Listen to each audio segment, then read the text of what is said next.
माँ की अनमोल ममता की कहानी। रात के 2 बज रहे थे। फोन की रिंग बजती है। 26 साल का आनंद नींद से जाग बड़ा खुश होकर फोन को रिसीव करता है।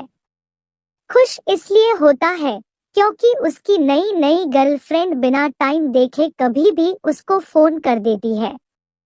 फोन की दूसरी तरफ से आवाज आती है, जन्मदिन मुबारक हो बेटा। आज मेरा बेटा पूरे 26 साल का हो गया है। मैं बहुत खुश। माँ की आवाज सुनते ही आनंद के चेहरे के एक्सप्रेशन बदल जाते हैं। वो गुस्से में बोलता है, माँ तुझे समझ नहीं आता क्या? इतनी सी बात के लिए मेरी नींद खराब कर दी। यह बात तो तू मुझे सुबह भी बोल सकती थी। इतना कहकर वह फोन काट देता।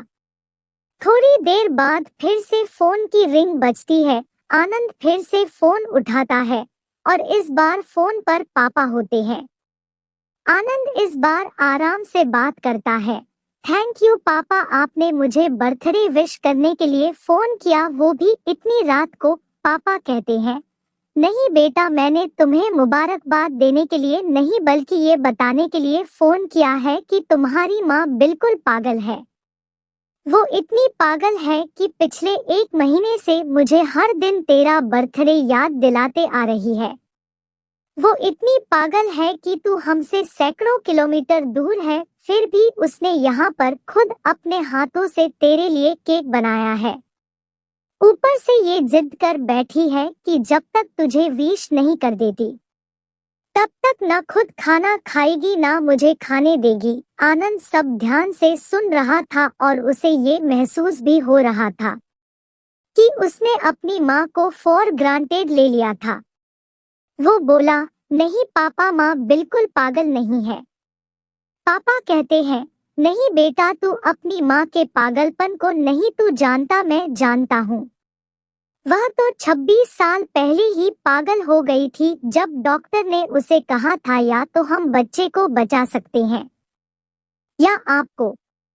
उसने बिना 1 सेकंड भी सोचे बच्चे को बचाने का फैसला ले लिया और मुझे भी कसम देकर उस फॉर्म पर साइन करने के लिए मना लिया था जिस पर लिखा था उसकी जिंदगी इस ऑपरेशन से खतरे में और अगर उसे कुछ होता है तो उसके जिम्मेदार डॉक्टर नहीं होंगे। अब तू ही बता, बिना तुझे देखे जो औरत तेरे लिए मरने को तैयार हो जाए उसे हम पागल नहीं कहेंगे तो क्या कहेंगे? इतना कहकर पापा ने भी फोन रख दिया।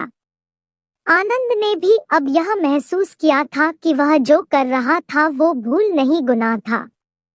हाँ, एक बार किसी इंसान को दुख दो तो कोई बात नहीं, लेकिन भगवान को दुख देना गुनाह ही होता है और माँ भगवान से कम नहीं होती। पश्चाताप के आंसू उसकी आंखों से बह निकले। सवेरा होते ही आनंद अपने घर की ओर रवाना हो गया अपने माँ बाप से माफी मांगने के लिए। घर पहुंचते ही उसने पहले माँ से माफी मांगी जिसने उसे गले से लगा लिया।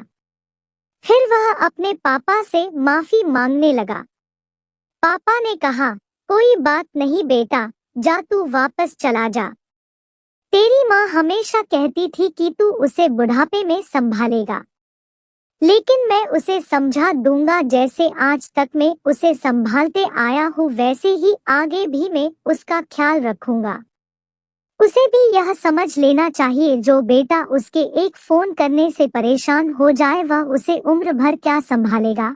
पाप की ऐसी कड़वी बातें सुन आनंद की आंखें बहने लगी। वो सर झुकाए अपने बाप के सामने चुपचाप खड़ा रहा। अपने बेटे को परेशान देख माँ आगे आती है और पापा को कहती है, जाने दीजिए, माफ कर दीजिए, हमारा ही बेटा है। माँ की ममता का मोल ना कोई लगा पाया था ना कोई लगा पाएगा। 9 महीने प्रसव की पीड़ा सहन करके हमें नई जिंदगी नई दुनिया में लाने वाले माँ ही हमारी हर गलती को माफ कर सकती है। उम्मीद है कि आपको वीडियो पसंद आई होगी। अगर वीडियो पसंद आई हो तो वीडियो